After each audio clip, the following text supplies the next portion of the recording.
group of friends decided to go camping in a dense forest.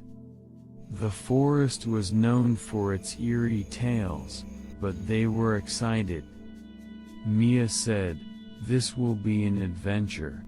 Mark grinned and said, "It's just a forest, Mia." The first night, they gathered around a campfire. The crackling flames were the only sound until a soft whistling echoed through the trees. Mia said, "Did you hear that?" Mark shrugged and said, "It's probably just the wind." But the whistling continued, rhythmic and clear. Sarah said, "That's not the wind." The group fell silent, listening intently. It seemed to be calling them. Mia asked, "Should we check it out?" Jack said, "Why not?" They grabbed their flashlights and headed into the forest. The trees loomed above them, blocking out most of the moonlight. The whistling grew louder, almost guiding them forward. They followed the sound for what seemed like miles. The forest felt different, heavy and thick with silence. After a while, they stumbled upon a narrow path.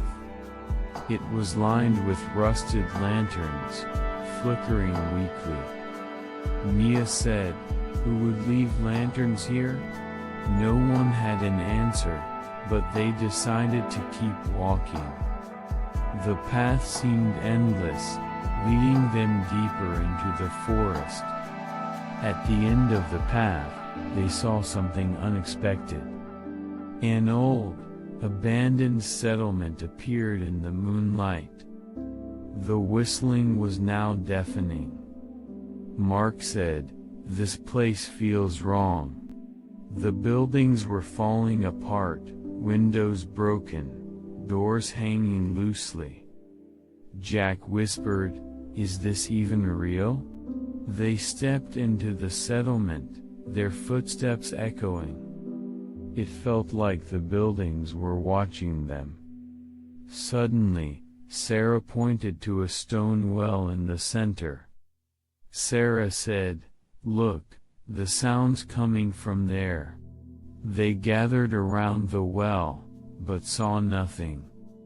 The air grew colder, and the ground shook beneath them. Mark asked, "What's happening?" The whistling stopped for a moment, only to return louder than before. Mia said, "We need to get out of here." They turned to leave, but the path was gone. The lanterns were no longer there, and darkness surrounded them. Jack asked, "Where did the path go?" The whistling grew louder and closer. Sarah said, "It's too quiet now." Suddenly, the lanterns reappeared, lighting up a different path. Mia said, "We're being led somewhere." They hesitated but followed the new path. The sound of the whistle seemed to circle them. It was almost as if it was getting inside their heads. After walking for what felt like an eternity, they arrived at a cliff. Below, they could see a deep ravine, the whistling echoing from it. Mia said, "This is it, we have to go back." They turned, but now the forest was different. The trees were twisting, as though alive. Jack said, "This isn't the same place."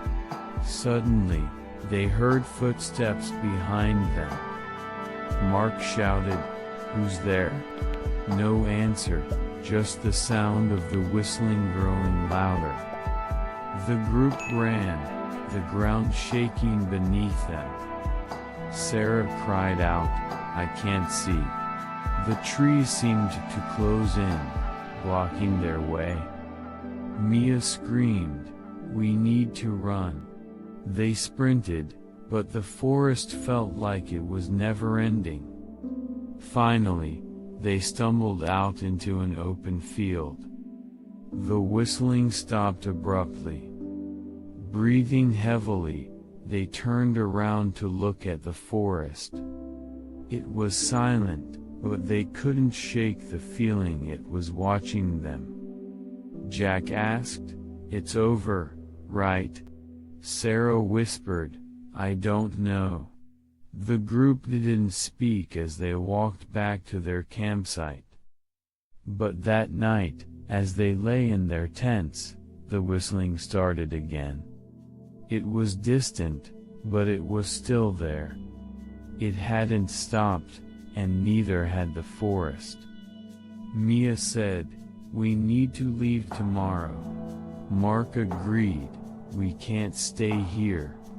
But as they packed up the next morning, the whistling followed them. It echoed through the trees as they walked out of the forest. And as they left, the lanterns flickered one last time. The forest had not let them go.